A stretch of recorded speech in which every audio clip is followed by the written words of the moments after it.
नमस्कार, India news देख रहे हैं आप। आपके साथ मैं हूं आयुष सूर्यवंशी। कोरोना की दूसरी लहर अभी गई नहीं है, लेकिन छत्तीसगढ़ में राजनीतिक पार्टियों के पास कोरोना संकट पर ध्यान देने से ज्यादा जरूरी अपनी राजनीतिक रोटियां सेकना है। जहां प्रदेश में महंगाई का मुद्दा कुछ दिनों से सुर्खियों में बना हुआ है, वहीं अब कांग्रेस ने केंद्र सरकार के खिलाफ मोर्चा खोलते हुए महंगाई का विरोध शुरू कर दिया। इसी कड़ी में धमतरी में कांग्रेस के जनप्रतिनिधि और कार्यकर्ताओं ने अपने अपने घर के पास केंद्र सरकार के खिलाफ धरना प्रदर्शन किया। वहीं कांग्रेस कार्यालय में आयोजित धरना प्रदर्शन में प्रदेश के आबकारी मंत्री कवासी लखमा भी शामिल हुए और केंद्र सरकार के खिलाफ जमकर नारेबाजी भी की। प्रदेश कांग्रेस अध्यक्ष मोहन मरकाम भी अपने निवास के सामने धरने पर बैठ गए। एक तरफ कांग्रेस केंद्र की बीजेपी सरकार के खिलाफ प्रदर्शन कर रही है, तो बीजेपी भी पीछे नहीं है। बीजेपी भी कई मुद्दों पर प्रदेश सरकार की नाकामी गिना रही है। टूलकिट में बीजेपी नेताओं पर हुई एफआईआर को लेकर भी बीजेपी ने पूरे प्रदेश में ऐसा ही आंदोलन किया था। साथ ही पिछले महीने कोरोना के बिगड़े हालात पर भी बीजेपी कांग्रेस को घेर चुकी है। आज हम इसी मुद्दे पर चर्चा करेंगे। हमारे साथ बीजेपी के नेता अनुराग अग्रवाल, कांग्रेस के प्रवक्ता सुरेंद्र वर्मा जुड़ेंगे। साथ ही वरिष्ठ पत्रकार कौशल स्वर्णवीर भी हमारे साथ चर्चा में जुड़ेंगे। लेकिन चर्चा में आगे बढ़ने से पहले हम आपको कांग्रेस के प्रदर्शन पर कांग्रेस और बीजेपी का क्या कहना है वो सुनाते हैं। महंगाई के खिलाफ पूरे छत्तीसगढ़ में कांग्रेस जनों ने अपने अपने घर के सामने, कांग्रेस कार्यालयों के सामने बैठकर कोविड प्रोटोकॉल का पालन करते हुए धरना दिया है। प्रदेश कांग्रेस अध्यक्ष मोहन मरकाम के निर्देश पर यह धरना प्रदर्शन कांग्रेस के द्वारा किया गया। जिस तरीके से महंगाई बढ़ रही है, जिस तरीके से खाद्य तेल और पेट्रोल डीजल के दाम बढ़ रहे हैं, उसे देखते हुए आम आदमी की आवाज बनकर कांग्रेस जनों ने आज आंदोलन किया है। गरीब, मजदूर, किसान, नौजवान, गृहिणी, हर व्यक्ति आज महंगाई से त्रस्त है। मोदी सरकार 7 साल पहले महंगाई कम करने की बात कहकर सत्ता में आई थी, लेकिन महंगाई दिन दूनी रात चौगुनी सुरसा के मुंह की तरफ बढ़ रही है। पार्टी जिसने स्वयं जो है महंगाई को इस चरम सीमा तक बढ़ाया था कि जिसके चलते जो है 100 दिन में महंगाई खत्म करने का नारा देने वाली कांग्रेस पार्टी आज देश में महंगाई के खिलाफ प्रदर्शन कर रही। जिस जनता ने कांग्रेस को महंगाई के नाम पर ही इस देश की सत्ता से बेदखल कर दिया, भ्रष्टाचार के नाम पर इस कांग्रेस को देश की सत्ता से बेदखल कर दिया, उस कांग्रेस पार्टी का चरित्र जो है ये दिख रहा है कि अपनी नाकामियों को छिपाने के लिए ये नौटंकी कर रहे हैं, ढोंग कर रहे हैं, राजनीतिक स्टंट कर रहे हैं। चलिए, इन तमाम पहलू पर चर्चा के लिए हमारे साथ दो खास मेहमान जुड़ चुके हैं। सुरेंद्र वर्मा जी, प्रवक्ता कांग्रेस के, बहुत स्वागत है सुरेंद्र जी आपका। और अनुराग अग्रवाल जी, भारतीय जनता पार्टी की तरफ से हमारे साथ कनेक्ट हो चुके हैं। अनुराग जी, आपका भी बहुत स्वागत है चर्चा में। सुरेंद्र जी, सबसे पहला सवाल आपसे ही है कि आखिर कोरोना खत्म नहीं हुआ है, प्राथमिकताएं सरकार की क्या हैं, और खास करके कांग्रेस कार्यकर्ताओं की, जिन लोगों ने नियम कायदों को धता बताकर प्रदर्शन किया है, क्या ये जिम्मेदारी नहीं थी उनकी कि पहले कोविड प्रोटोकॉल्स का पालन कर लेते, कोविड थमने का इंतजार कर लेते, या बाकी जो मीडियम से उनके जरिए प्रदर्शन हो जाता? निश्चित रूप से आयुष जी, आज पूरी तरह से कोरोना गाइडलाइन का पालन करते हुए तमाम कांग्रेस के नेता, कांग्रेस के कार्यकर्ता अपने घरों के सामने, अपने प्रतिष्ठानों के सामने और कांग्रेस कार्यालय के सामने जो कोरोना की एडवाइजरी है उसको पूरी तरह से पालन किया गया। और यह कहना कि हमारी प्राथमिकता में कोरोना नहीं है, पूरी तरह से मैं इसका कड़ा प्रतिवाद करता हूं। देखिए आयुष जी, कोरोना महामारी के साथ साथ आज जो महंगाई है वह भी राष्ट्रीय आपदा बन चुकी है। जिस प्रकार से लोगों के रोजगार छीने गए, 23 करोड़ से अधिक जो लोग हैं वो गरीबी रेखा के नीचे धकेल दिए गए, करोड़ों लोग बेरोजगार हुए हैं, प्रवासी मजदूरों की जो वापसी हुई है उसके बाद उनके सामने जो जीवन का संकट है, रोजी रोजगार का संकट है, उसके बाद जो मोदी सरकार की जो गलत नीतियों के कारण, गलत आर्थिक नीतियों के कारण जो महंगाई में बेतहाशा वृद्धि हुई है, चाहे दाल की बात करें, खाद्य तेल की बात करें, पेट्रोल डीजल की बात करें, तो लगातार मोदी की नीतियां, मोदी सरकार की नीतियां चंद पूंजीपति के मित्रों के मुनाफे पर केंद्रित बनाई जा रही है। लगातार देखिए, जिस प्रकार से 2014 में अंतर्राष्ट्रीय मार्केट में जो क्रूड ऑयल का रेट था सर्वाधिक था, $103 प्रति बैरल का रेट था, मनमोहन सिंह जी की सरकार थी उस समय। पेट्रोल 72 रुपये और डीजल 55 रुपए में मिल रहा था।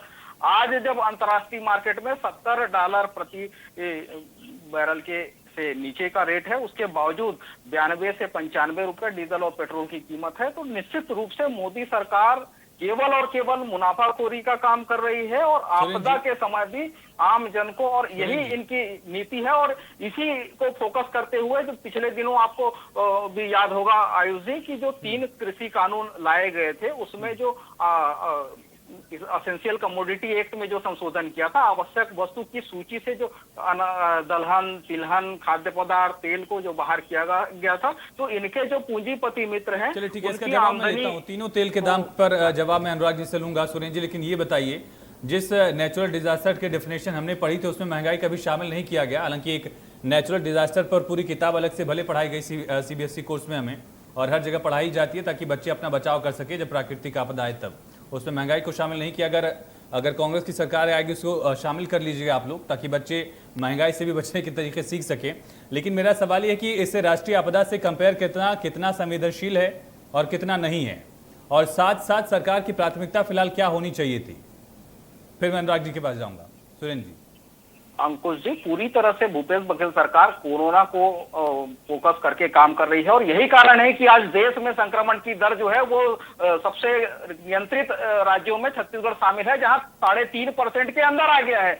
ये सरकार की दूरदर्शिता और प्रथम मोर्चे पर जो काम कर रहे हैं हमारे जो जिला स्तर पर फोकस करके और ब्लॉक स्तर में काम किया गया है, उसका परिणाम है। लेकिन आज जिस प्रकार से लोगों की आय कम हुई है, रोजी रोजगार छीने गए हैं, व्यवसाय चौपट है, नौकरियां खत्म होने लगी है, 97% से अधिक लोगों की आय कम हुई है। ऐसे में मोदी सरकार की गलत नीतियों के कारण जो महंगाई बेतहाशा बढ़ी है, खाद्य तेल के दाम 3 गुना हो गए हैं, जिस प्रकार से दलहन के रेट बढ़े हैं, डीजल पेट्रोल के कारण से कृषि की लागत भी बढ़ी है। और हाल ही में आपने भी देखा होगा कि डीएपी का रेट 58% बढ़ा था, और जब विरोध हुआ तो किसानों को कोई फायदा नहीं है। इसी का जवाब लेते हैं अनुराग जी से। ठीक है अनुराग जी, जो मुद्दे उठाए जा रहे हैं उन मुद्दों में कहीं सवाल या शक सुबह वाली दिक्कत तो होनी नहीं चाहिए। पेट्रोल की कीमत देश भर के कई हिस्सों में 100 रुपए के पार हो चुकी है, डीजल 90 रुपए के पार हो चुका है, जबकि जो कच्चा तेल है वो कांग्रेस शासन से अगर कंपेयर किया जाए तो ज्यादा सस्ता हो चुका है। सरसों का तेल 200 के करीब पहुंच चुका है, इसमें भी कोई दिक्कत नहीं होनी चाहिए। आप सोचिए उन परिवारों का जिसके घर के जो लोग कमा रहे थे उनकी अगर डेथ हो गई है तो उनका घर कैसे चलेगा इस कोरोना काल में, इस बढ़ती महंगाई में और कम होती कमाई में और खत्म हुए लगभग व्यापार पर कैसे दिक्कतें तगाफुल कर दी जाए, ये बताइए अनुराग जी।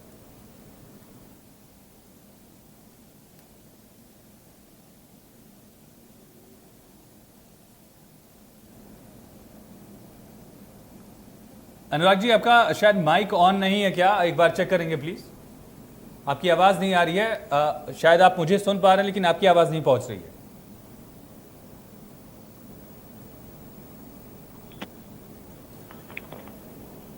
तो जी मुझे सुन पा रहे हैं? जी अनुराग जी, अब आवाज आ रही, कहिए।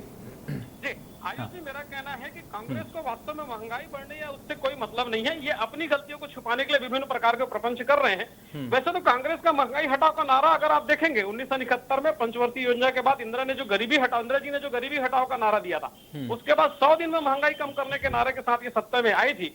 आज की बात करें तो छत्तीसगढ़ में जो भयानक उठापटक जारी है, जो 2.5 साल के फार्मूले हैं, कोरोना में जो नाकामियां हैं, इन सबसे ध्यान हटाने के लिए ये बात कर रही है। हमेशा ये सच्चाइयां छुपा के अर्ध सच्चाई सामने लाकर ये प्रयास करती है। मैं एक एक करके इनकी बातों का जवाब दूंगा। जहां तक इस क्रूड ऑयल की ये बात करते हैं, तो आपको मालूम होना चाहिए कि अगर केंद्र सरकार इस क्रूड ऑयल पे 32% अगर उत्पाद शुल्क लेती है, तो राज्य सरकार भी लगभग 20 रुपए अपना वेट टैक्स लेती है। और उस जो 32 रुपए केंद्र सरकार लेती है, उसमें भी 40% मतलब लगभग 12 रुपए इनके पास जाता है। मतलब इस 90 रुपए में 32 रुपए राज्य सरकार के पास जाता है। जब रमन सिंह की हमारी भारतीय जनता पार्टी की सरकार थी, तब पेट्रोल में टैक्सेशन में 7% छूट थी। ये भूपेश सरकार आते ही उस छूट को हटाइए कतई नहीं बताते हैं। अगर इनको महंगाई से, पेट्रोल और डीजल के मूल्यों से अगर दिक्कत है तो ये इस चीजों को तुरंत कम कर सकते हैं। अब भूपेश सरकार की आप योजना और नीति की अगर बात करें तो कल नीति आयोग की सतत विकास सूचकांक में छत्तीसगढ़ बॉटम 5 में रहा। 17 मानकों को लेकर छत्तीसगढ़ में पूरे देश में एक इंडेक्स बनती है नीति आयोग की, जिसके आधार पे नीतियां तय होती है और जिसके आधार पे आपकी योग्यता मापी जाती है। उसमें आप बॉटम 5 में रहे। सिर्फ लैंगिक समानता में आप प्रथम में रहे।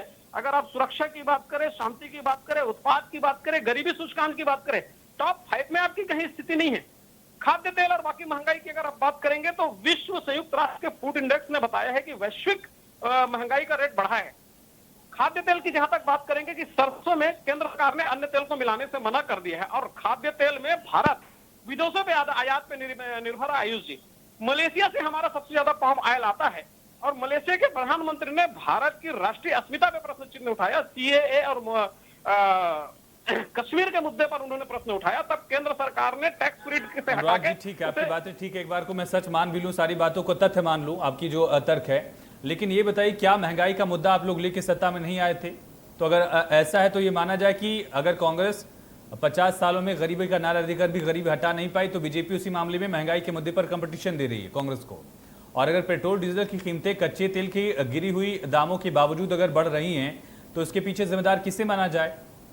टैक्सेस तो लगातार बढ़ रहे हैं लेकिन उसका फायदा जनता को कितना मिल रहा है?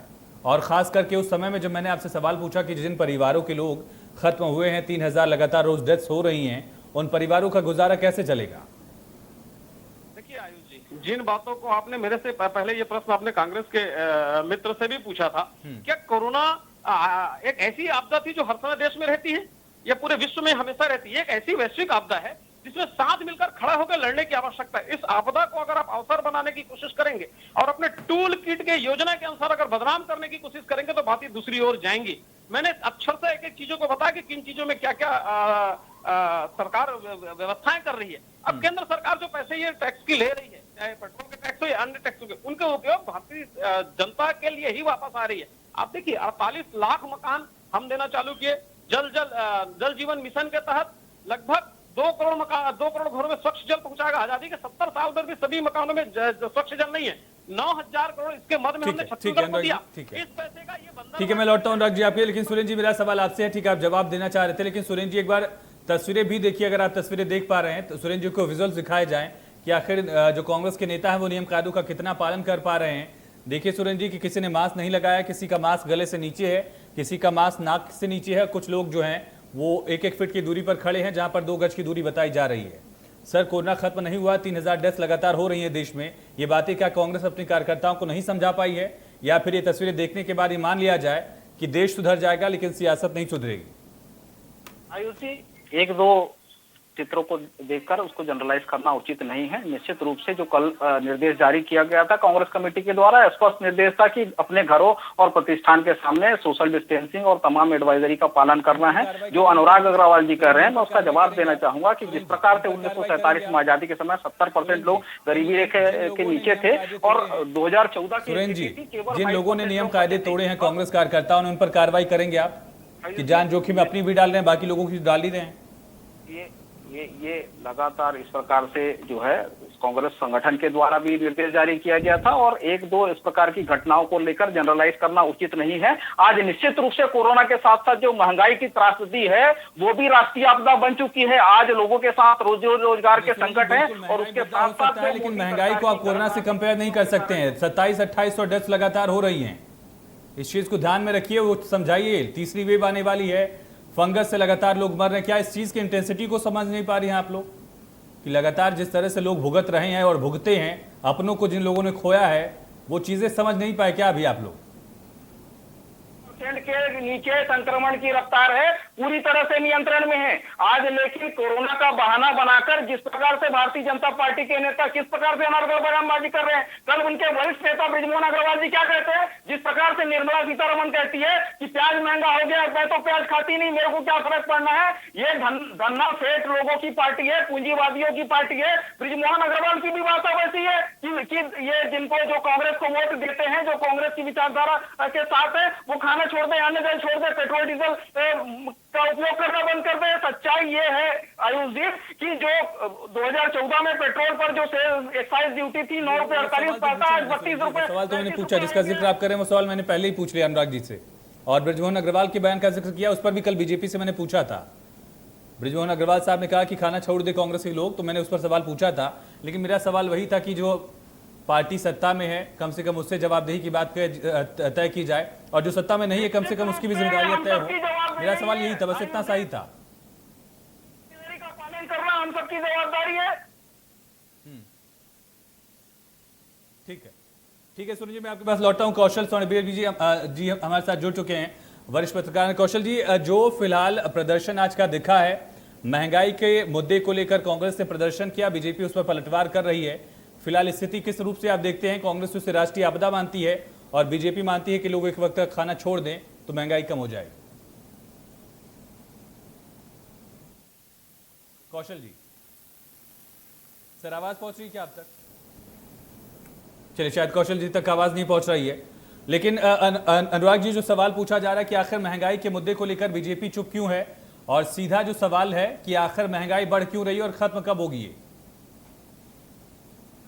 खत्म से मेरा तात्पर्य कम होने का है। अनुराग जी, मूल्य सूचकांक ये इंगित कर रहा है कि पूरे विश्व में 37% महंगाइयां बढ़ी हैं। लॉकडाउन के कारण महंगाइयां बढ़ी हैं, आवागमन के कारण महंगाई अनुराग बढ़ी जी है, ये बताइए ना, अनुराग जी ये बताइए कि जब आप लोग सत्ता में आए थे तब ज्यादा पेट्रोल और डीजल की कीमतें थी कच्चे तेल की, या अब ज्यादा है? तो सूचकांक कब ज्यादा था, पहले या अब? मैंने आपको एक एक चीज वस्तुवार बताई कि जितना टैक्स इनका लगता है पेट्रोल और डीजल पे, उसका लगभग 32 रुपए राज्य सरकार के पास आता है। क्या इनको अगर चिंता है तो उससे वो कमी नहीं कर सकते। दूसरा, पेट्रोल और डीजल से जितने भी पैसे, जितने भी टैक्सेशन होते हैं, वापस जनता के पास पहुंच रहे हैं। आज आप देखिए, छत्तीसगढ़ देश में कृषि बजट 27,000 करोड़ से 3,38,000 करोड़ चले गया। रक्षा बजट 2,17,000 से 3,80,000 करोड़ चले गया है। शिक्षा बजट, प्रधानमंत्री आवास योजना, उज्ज्वला सिलेंडर, जल जीवन योजना, सौभाग्य बिजली योजना, सब जन उपयोग की जितनी योजनाएं हैं, इनके लिए पैसे की आवश्यकता होती है, और वो पैसे जनता के टैक्सेशन से ही आते हैं। और मैं ये कह रहा हूं कि जैसे जैसे ये महामारियां नीचे आती जाएंगी, पूरे विश्व की व्यवस्थाएं ठीक होती जाएंगी, वैसे वैसे महंगाई कम होती जाएंगी। मैं बार बार कांग्रेस की बातों पे उठाता हूं। कांग्रेस एक टूल किट जो लेकर आया, जिससे देश के प्रधानमंत्री को बदनाम किया जाए, इससे ये कार्य करना बंद कर दे। अभी सुरेंद्र जी कह रहे थे कि मैं कुछ लोगों की बातों से आप ये सोशल डिस्टेंसिंग की बात नहीं कर सकते हैं। इनके संचार विभाग के प्रमुख शैलेश नितिन त्रिवेदी जी आज धरने पे बैठे हुए भीड़ के साथ। रामोता अग्रवाल जी कोषाध्यक्ष वो भीड़ के साथ धरने पे बैठे हैं। इनके तो जो प्रदेश अध्यक्ष है मोहन मरकाम जी, गले पे सरसों की सीसी लगा के बैठे हैं। पूरे छत्तीसगढ़ को शराब की सीसी में डुबा के, छत्तीसगढ़ के लोगों को शराब में डुबा के ये सरसों की सीसी लगा के बैठे। मुझे तो लगता है जितनी लत लोगों को शराब की लगी, उससे ज्यादा लत कांग्रेसियों को शराब की लग चुकी है। इनको इन बातों पे जवाब देना चाहिए। सिलगेर में ये जाके आदिवासियों की हत्या कर देते हैं, उस पे इनको जवाब देनी चाहिए। अब सिलगेर का आप जिक्र करेंगे, वो सार के गुड़ा लेते ही आएंगे। आप शराब की बात कहेंगे, वो इंदौर का जिक्र कर देंगे। इंदौर में 9 घंटे शराब बिक रही, 7 घंटे दूध बिक रहा है, 5 घंटे जनरल स्टोर खुला है। मध्य प्रदेश आपका शासन है। आप सिलगेर की बात करेंगे, वो सार के गुड़ा लेते आएंगे। तो इस आरोप प्रत्यारोप में जनता अपने जवाब नहीं ढूंढ पाएगी। अनुराग जी, बहुत छोटा सा सवाल है, ये महंगाई कम होगी क्या, जिसका दावा आप कर रहे हैं, कब तक हो जाए? याद रखिए कि जो वैश्विक महामारी जैसे जैसे कम होती जाएगी, व्यवस्थाएं, उत्पादन बढ़ते जाएगा, आवागमन के साधन सुनिश्चित होते जाएंगे, कर्मचारी अपने जगहों पे लौटते जाएंगे, स्थितियां अपने आप धीरे धीरे नियंत्रण में आती जाएंगी। और केंद्र सरकार और राज्य सरकार मिलकर इन विषयों पर अगर चर्चा करके कार्य करे तो निसंदेह इन बातों के लिए कहीं ना कहीं हल मिलेगा। सुरेंद्र जी, ठीक है सुरेंद्र जी, जिन बड़े नेताओं का जिक्र करके अनुराग जी ने सवाल पूछा है, उनको जनरलाइज नहीं कर रहे हैं वो, शायद उस पर जवाब, और आप कुछ कहना चाह रहे थे कहीं? जहां पीसीसी ऑफिस में शैलेश नितिन त्रिवेदी जी धरने में बैठे थे, पूरी तरह से सोशल डिस्टेंसिंग को फॉलो किया गया था। मोहन मरकाम जी की भी जो मंच बना था, वहां केवल 4 लोग बैठे थे। ये भारतीय जनता पार्टी का झूठ और भ्रम है, ये इस बात का जवाब नहीं देंगे। आज जो देश के अंदर जो महंगाई है, उसके पीछे केवल और केवल मोदी सरकार की मुनाफाखोरी है। 2014 में डीजल पे 3 रुपया 56 पैसा एक्साइज ड्यूटी लगती थी आयुष जी, आज 31 रुपया 80 पैसा। ये अंतर्राष्ट्रीय मार्केट में 40% कम है क्रूड ऑयल का रेट, फिर भी 34% अधिक मूल्य क्यों? ये इस पर जवाब नहीं देंगे। आज तमाम सुन लीजिए आप 37% की बात करते हैं, आज 250% से ज्यादा जो महंगाई बढ़ी है, मोदी सरकार की मुनाफाखोरी इसके पीछे जिम्मेदार आयुष जी। ये इस बात पर कभी चर्चा नहीं करेंगे। आज जो है तेल का सबको पता है कि हम लोग, हमारे मोदी सरकार है, अंबानी और अडानी के मुनाफे के लिए काम कर रही है मोदी सरकार। आज तेल का सबसे बड़ा व्यापारी कौन है? अडानी को फायदा दिलाने के लिए 70 रुपए के सबको 200 रुपये बढ़ाने के लिए ये किसी के उम्र संशोधन करते हैं। और यही नहीं, ये वैक्सीन के 5 साल के पीछे यही मुनाफाखोरी है। 8 गुना अधिक दाम पर निजी अस्पतालों को लगाने की अनुमति मोदी सरकार केवल और केवल कमीशन खोरी के लिए दी है। 1,500 रुपए के वैक्सीन को 400, 400, 1200 और 1500 में लगाए जा रहे हैं। मोदी कौशल जी हमारे साथ चर्चा में जुड़ चुके हैं, आखिरी में जुड़े कौशल जी। लेकिन सर, जिस तरह से महंगाई के मुद्दे को लेकर कांग्रेस ने प्रदर्शन किया, कांग्रेस उसे राष्ट्रीय आपदा बताती है, लेकिन बीजेपी उसे खारिज कर रही सिरे से, किस तरह से देख रहे हैं? मैं कुछ देरी से जुड़ा हूं, लेकिन मुझे लगता है कि दोनों हमारे जो प्रवक्ता जो बहस कर रहे थे, मुझे लगता है महंगाई बहस का विषय नहीं, बहस का सबसे बड़ा विषय होना चाहिए आज की डेट में। लेकिन बहस से इससे कुछ नहीं होना है, क्योंकि महंगाई क्यों बढ़े उसके पीछे के कारणों को हमको जानना होगा। लगातार महंगाई बढ़ रही। हम भी जब पेट्रोल पंप में जाते हैं तो एक समय होता था जब पेट्रोल की कीमत यदि 70 रुपए तो 70 रुपए 3, 4, 5 दिन, 1 आध हफ्ता, महीने भर तक रहती थी। लेकिन आज जब हम पेट्रोल के पंप में जाते हैं तो आज 91 रुपए है, तो कल 92 रुपए है, फिर 92.50 की। मतलब महंगाई पेट्रोल का हो चाहे खाने की तेल का हो, हम भी एक आम उपभोक्ता की तरह सर्वाइव कर रहे हैं। तो खाने की तेल की कीमत निश्चित तौर पर आज जो हमको 110 रुपए में 1 किलो फॉर्चून का तेल मिलता था, वो आज 170-75 रुपए हो गया। तो कहीं न कहीं निश्चित तौर पर महंगाई लगातार बढ़ रही है और इसके कारणों पे जानना चाहिए कि इसको हम कैसे कम कर सकते हैं। ये न सिर्फ राजनीतिक विषय होना चाहिए बल्कि इसको सामाजिक परिदृश्य से भी इसको सुलझाने की कोशिश करना चाहिए। क्योंकि लगातार मुझ तक आवाज कम आ रही थी, लेकिन जो हमारे जो दोनों प्रवक्तागण जी ओजस्वी वार्ता कर रहे थे, तो चूंकि आपने डिबेट रहकर महंगाई का कांग्रेस ने प्रदर्शन भी किया है, तो निश्चित तौर पर इसके लिए पूरे देश में एक बड़ी प्लानिंग के साथ मोदी सरकार को राज्य सरकारों के साथ बैठकर विचार विमर्श करना चाहिए कि हम महंगाई को किस तरह कम कर सकते हैं। लगातार महंगाई बढ़ रही है, आप भी देख रहे हैं, हम भी देख रहे हैं। महंगाई पे कोई किसी का भी वश नहीं है। और प्रदर्शन चूंकि राजनीतिक दलों का एक हथियार होता है, कांग्रेस के समय भाजपा प्रदर्शन करती थी, भाजपा के समय कांग्रेस प्रदर्शन कर रही है। तो ये चूंकि ये राजनीतिक प्रतिद्वंदिता की बात है, लेकिन इसके पीछे आज प्रदर्शन से क्या महंगाई कम हो जाएगी? निश्चित तौर पर नहीं होगी। लेकिन इसके लिए कोई ना कोई प्लानिंग बनानी होगी, क्योंकि बिना प्लानिंग के आप महंगाई कम नहीं कर सकते। अंतरराष्ट्रीय बाजारों में जो तेल की कीमतें हैं वो क्या है, हम उसको कैसे कम कर सकते हैं, किसमें छूट दे सकते हैं, किस तरह टैक्स को कम कर सकते हैं। पेट्रोल पे, खाने की तेल पे, गैस सिलेंडर पे 850 रुपए, 890 रुपए, लगभग 900 रुपए तक गैस सिलेंडर हो गया। तो निश्चित तौर पर ये पक्ष विपक्ष दोनों को इस मुद्दे पे सोच विचार करके इसमें कोई निष्कर्ष निकालना चाहिए कि हम महंगाई से कैसे लोगों को निजात दिला सकें। क्योंकि निश्चित तौर पे सबसे बड़ा जो वर्ग, देश का हर नागरिक इससे प्रभावित होता है महंगाई से। और महंगाई एक ऐसी चीज है जो हर घर का बजट बिगाड़ता है। जब से लॉकडाउन चला है, कोरोना आया है, तब से निश्चित तौर पे लोगों में बेरोजगारी बढ़ी है, काम की कमी हुई है, नौकरी छीनी गई है। और ऐसे समय में यदि महंगाई बढ़ेगी तो लोगों के पास सर्वाइव करने का क्या रीजन रह जाएगा, कैसे वो सर्वाइव कर पाएंगे, इसके पीछे भी सोचना होगा।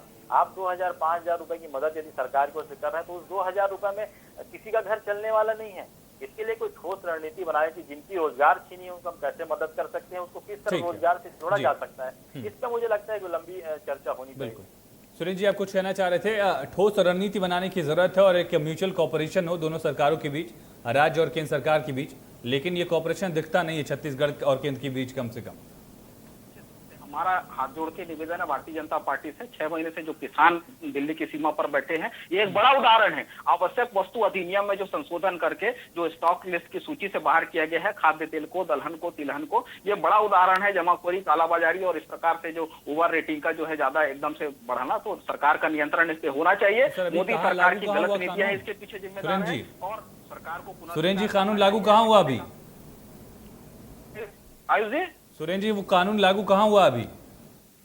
ये उदाहरण है उसका। सरकार का संरक्षण है। तेल के उत्पादक कौन है, देश की जनता जानती है। अडानी जैसे लोगों के मुनाफे पर केंद्रित योजनाएं हैं, सरकार का संरक्षण है और इसीलिए जो है अनियंत्रित मुनाफाखोरी हो रही है। अडानी अंबानी के उद्योग नहीं है क्या सुरेंद्र जी?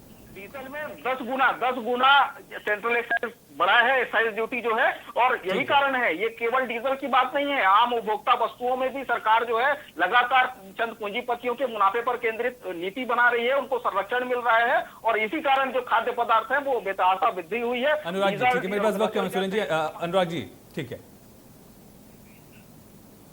अनुराग जी, एक्चुअली राजनीतिक हाशिए पर पड़ी कांग्रेस अपने अस्तित्व को बचाने के लिए और अपने आंतरिक कलह को से लोगों का ध्यान हटाने के लिए इस प्रकार के प्रदर्शन कर रही है, जबकि वो जानती है इस वैश्विक महामारी के समय में अंतरराष्ट्रीय बाजारों में भी खाद्य तेलों के भाव बढ़े हुए हैं, उत्पादन कम है, आवाजाही कम है।